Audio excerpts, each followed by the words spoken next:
Let's have a conversation about cornflakes.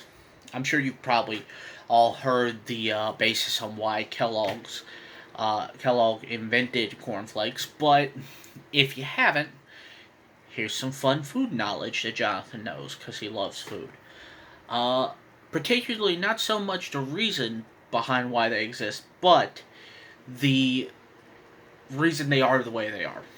So, back when Kellogg's in the late 1800s, early 1900s, about 1900 to 1920s, decided he was going to make a cereal company for his various reasons, which we will get into later because that shit's wild.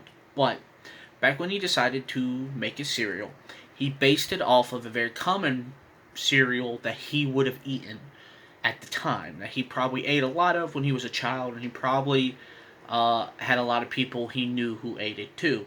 And he figured that would be the easiest thing to market and sell as a very bland, tasteless breakfast cereal that was nutritious but did not have a lot of flavor, which cycles back to the reason he started his breakfast company in the first place, which would have been popped stale popcorn. Now, I don't mean stale as in soggy and crunchless, I just mean stale popcorn.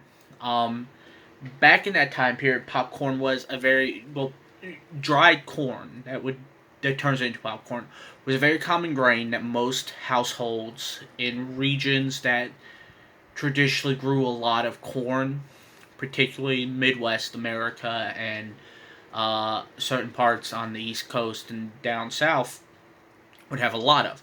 Now, traditionally, this would turn into cornmeal, which would become cornbread and grits, which is also another sweet uh, dish, which the whole discussion about whether sugar belongs in grits is a um, whole nother video. But uh, he primarily lived in a time where this type of corn was prevalent, and it would have been used for different things. You see, people would have popped it to make bread, make sweets.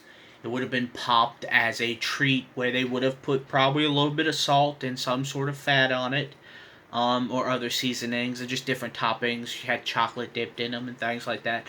But it would have been a prevalent grain that they would have used to make stuff. You also would have probably had an abundance of it because in a lot of rural areas, people would have just ground it themselves.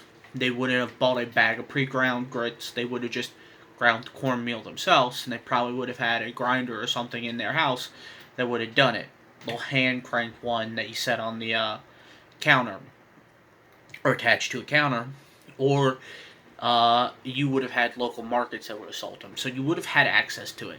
And what you would do is you'd pop the popcorn, do whatever you want with it, eat it as a snack, make what you're going to make out of it. And there's soups and stews and breads and just a myriad of like ridiculous amounts of recipes that use cornbread or use this popcorn as its staple because popped corn is easier for your body to digest. It's one of the few ways corn is digestible for your body. And you would have had an abundance of it. So the next day, you would go in, wake up, want breakfast, take a bowl of popcorn, pour some milk over it, cereal. And this wouldn't have been like buttered popcorn or savory popcorn like we're accustomed to now. You know, no movie theater popcorn.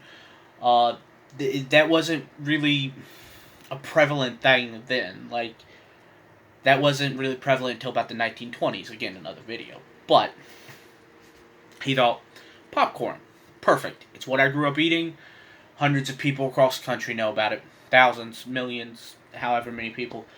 Let's do that. Well, problem is, popcorn doesn't sit well. You get about a day or two out of it, and then it becomes mushy packing peanuts. And it molds very easily, very prevalently, and it just becomes a mess.